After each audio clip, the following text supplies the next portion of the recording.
Hello everyone, welcome back to my channel. मैंने जो है मीशो से एक पार्सल मंगवाया था जो मुझे आज रिसीव भी हो गया है।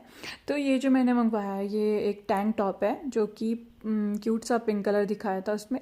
पर मैं देखती हूँ इसको एक्चुअल में कैसा है।